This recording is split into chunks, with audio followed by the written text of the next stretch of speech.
నేను చూపించే ఈ కర్రీ ఏంటంటే బంధన పచ్చడి. బంధన పచ్చడి అంటే మీకు అర్థమై ఉంటుంది. అది కొంచెం జిగరగా ఉంటుందన్నమాట. ఈ బెండకాయలు కొంచెమే ఉన్నప్పుడు మనం చేయాల్సిన కర్రీ ఇది. ముందు కడాయిలో ఇది ఎందుకు నేను మట్టి పాత్ర తీసుకున్నానంటే మనం దాన్ని ముద్దకోంతో బాగా స్మాష్ చేయాలి. మిగతా వాటిల్లో అది జారిపోయి స్మాష్ కాదు కాబట్టి దీనికి పర్టికులర్గా ఒక మట్టి పాత్ర, కర్రీస్ చేసుకునే పాత్ర తీసుకోవాలి. ముందు తెల్లగడ్డలు, కొంచెం జీలకర్ర, ఇవి రెండు ముందు పోపు వేసుకోవాలి. చాలా ఈజీ అంటే ఈజీ. ఇది కొంచెం ఫ్రై అయిన తర్వాత మనం తీసుకున్న ఎర్రగడ్డ, టమాటా, బెండకాయలు అన్నీ 1 by 1, పచ్చిమిర్చి, కొత్తిమీర అన్నీ వేసేయాలి. చూడండి నేను ఎలా చేస్తున్నానో అలాగే వేసేయండి.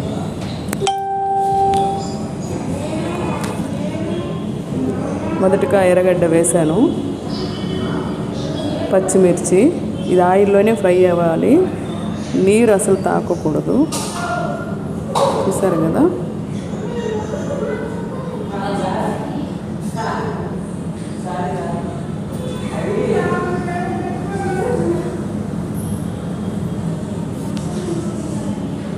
ఇప్పుడు ఇది కొంచెం ఫ్రై అయిన తర్వాత, మెత్తబడిన తర్వాత టమాటా,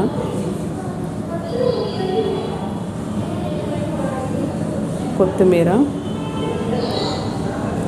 ఇంకా మిగిలింది ఏంటి మనకి బెండకాయలు. ఇవి కొంచెం ఫ్రై అయిన తర్వాత, మెత్తబడిన తర్వాత బెండకాయలు కూడా వేసేసి మనం కొంచెం ఫ్రై చేసేయాలి.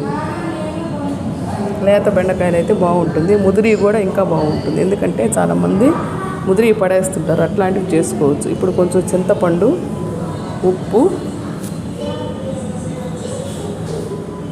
ఇవన్నీ వేసి కలియబెట్టి, ఇంకేమి నీళ్ళు అస్సలు యాడ్ చేయకూడదండి. కొంచెం పసుపు పొడి వేయండి చాలు.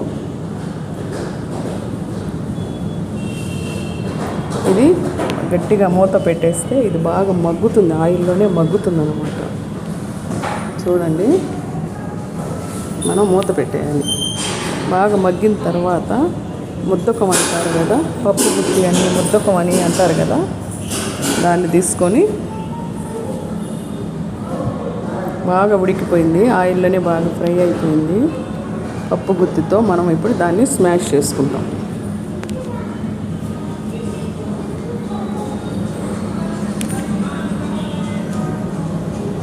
స్మాష్ అంటే ఎనుపుతారు అంటారు కదా, అదే దాన్ని కొంచెం బాగా రుబ్బినట్టు చేస్తాం. అందుకనే ఈ మట్టి పాత్ర తీసుకుంది. దీంట్లో అయితే మీకు ఆ రఫ్నెస్కి బాగా స్మాష్ అయిపోతుంది అన్నమాట. ఇది చాలా బాగుంటుందండి. ఈ రాయలసీమలో బాగా ఎక్కువగా చేస్తుంటారు ఇవి. నేను ఒకసారి రాయలసీమకి వెళ్ళినప్పుడు వాళ్ళు చేసి పెట్టారు ఇది. అప్పటి నుంచి ఎప్పుడైనా తక్కువ ఉన్నప్పుడు వెజిటబుల్స్ కానీ, బెండకాయలు ముఖ్యంగా దీనికి, వంకాయ కూడా చేసుకుంటారు. కానీ బంధన పచ్చడి అంటే స్పెషల్లీ ఫర్ బెండకాయ పచ్చడి అన్నమాట. ఇది అప్పటికప్పటికి అయిపోయే పచ్చడి ఇదండి. ఇది చాలా బాగుంటుంది, ఒక్కసారి ట్రై చేయండి. ఈ వీడియో మీకు నచ్చినట్టయితే లైక్ చేయండి, షేర్ చేయండి, సబ్స్క్రైబ్ చేయండి.